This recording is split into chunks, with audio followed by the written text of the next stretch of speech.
За өдрийн мэнд. Нэгэн онцгой уншигч маань талархлын талаар санал бодлоо хуваалцаач гэсэн.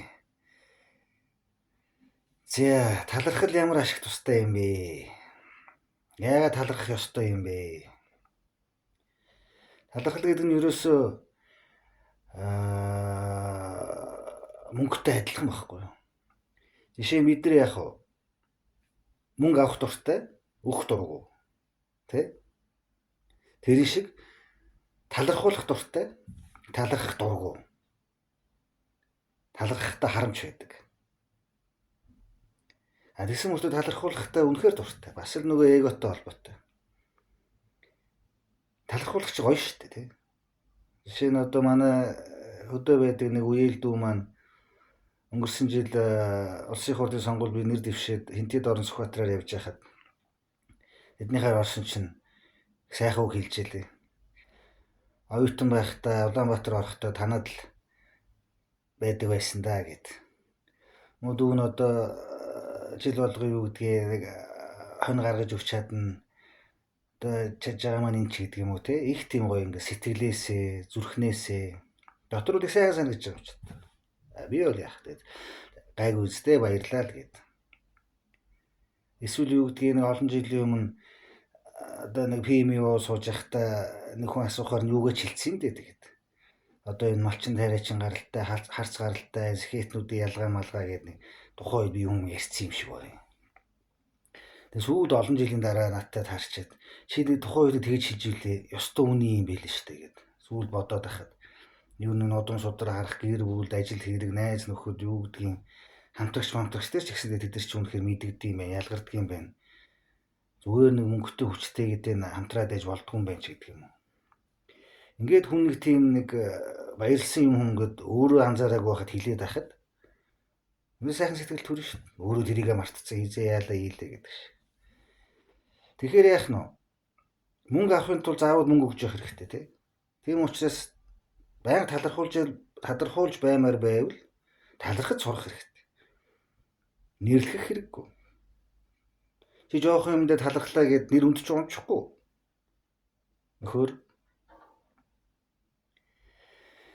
За тэгээ жишээ нь юу гэдгийг хэрв талархахгүй бол талархахаас харамлдаг бол та одоо ерөөсөө супер ухаантай байгаад эсвэл юу гэдэг 99% цоо ирүүл байгаад эсвэл юу гэдгийг одоо дэлхийн хамгийн баян хүн байсан ч гэсэн Робинсон Крузо шиг ганцаардна. Тэгвэл ганцаараа амьдарч чадахгүй. Тэгэхээр талархал гэдэг чинь үндсэндээ бас энэ нийгэмд ганцаараа амьдрахгүй байх нэг үндсэн шалтгаан юм. Тэгээд талархал чинь тэгээд олон янз шүү дээ тий. За жишээ нь яах нь вэ? Ач тус хариулагч бас л талархлын нэг хэлбэр. Эцэг эхийн ач тусыг хариулна, хань ижлийн ач тусыг хариулна, найз нөхдийн, ажлын хамтрагчийн. Тэгээд тэрэндээ талархна. Кайф авна. Зүрхлээ талархуулна. Гэтэл одоо жишээ нь яадаг вэ? Эрчүүд болохоор одоо эхнэр авахаараа аль болох нөгөө эхнэрийгээ одоо бусад эхнэрүүдээс нь дутаахгүй юмсан гэж хичээдэг. Хаднуудаа аль болох их тусалдаг. Өөрийнхөө аав ээжийг болохоор гаргуунд нь түр орхичдаг. Манай хоёр яах вэ? Тэгээд болондоо болно гэх хэрэгтэй үед нэг том тусалчихна гэдэг. Мөнх наслах юм шиг боддог. Тэгээ нэг эцэг эхийнхээ ачийг хариулдаггүй, талархаж өгдөггүй. Бусад хүмүүс туслааргүй гэдэг. Хань ижлих болохоор яаж вэ? Тэгээ жишээ нэг гайгүй өндөр цалинтай болвол нэг эдэн төгрөг аваад ирэхээр тэрийг гайгүйгээ бодчихдаг. Их юм болцсон юм шиг. Нөгөө эхнэр нь хүүхдийг гаргаад идэг, хоолыг хийгээл идэг, хогийг ухаал идэг. Эхнэртэй талархаж байгаа юм байхгүй. Хамаг мөнгө өгж ин тэгээ одоо баг болоо гэж сонин уншаа суучна. Эсвэл эсрэгээр нэг мөнгөтэй төрөхтэй хүнтэй нэг хүүхэн суучна. Тэгээд маникюр, педикюр юу гэдэг машины жолооч одоо тэгээд өсчин гоо сайхан бүх юм ол ахуулдаг, байруулдаг, тансаглуулдаг. Дахиад хэдэн зуун саяар ч гэсэн авсан. Энэний үндсэн мөнгөнд хүрэхгүй. Юу ч болохгүй. Нэгэнт би гэрэлтэй батлуулсан юм чинь бүх юм авах хэрэгтэй. Чадлаараа бүгдийг нь одоо яах дөөртөө сорох эрхтэй гэл бүүнийг шудрын сэтгэл давтаад тэгээл дайраад идэг. Нөгөө нөхрийнхөө өгж байгаа хэдэн зуун саяд нь хэдэн тэрбум төгрөнд нь юусоо талархдаггүй.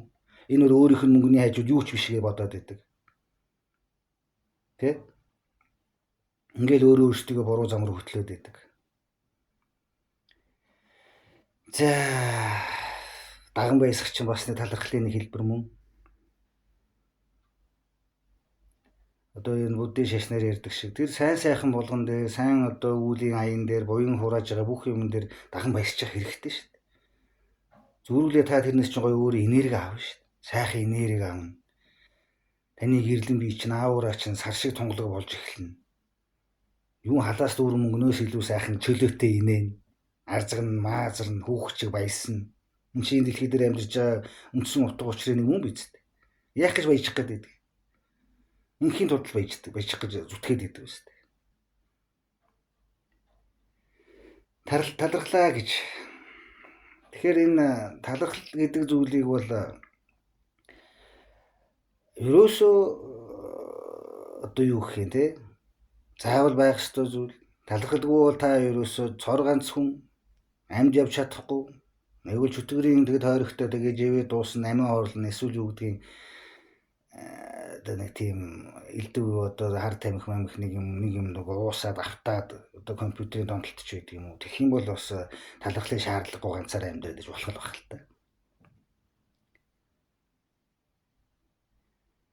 За тийм байна. Тэгээд нэг нэгэндээ сайхан зүгээр нэг хүчээр мөчээр талархах шаардлага байхгүй шүү дээ. Бодомжин зөрөө явж байгаа нэг хүнд одоо юу гэдгийг 5 уушаар аваад бишний 5 буусны хэрэгт орж ил байсан фэйсбүүкээр. Хаяа нэг ядарсан хүмүүс 5 хол аваад өгчвөр. Хистэнэр их юмараа гайхуулжтэй яасан ийсэн гэд өөртөө нэг 10 цаас өгч чадахгүй хөвтөж. Тэнгүүд хичнээн сайхан өөдөөс хараад баярлаа гэл. Хэдэн сарын турш нэг амттай хоол идээг хүн чинь нэг хоол ичрэхээр одоо би өдөр одоо юу гэдэг тэр хүн төгрөг олсонтой юм шиг 100 сая төгрөг гинт маргааш нэг удаа давлаад авчихсан юм шиг сайхан баярлалт юм байл шүү дээ. Гүти талархлаас чинь кайф таашаал авна шүү дээ. Тэгээд талархуулмаар байвал талархаа нөхөр. Өөр арга байхгүй. За бай.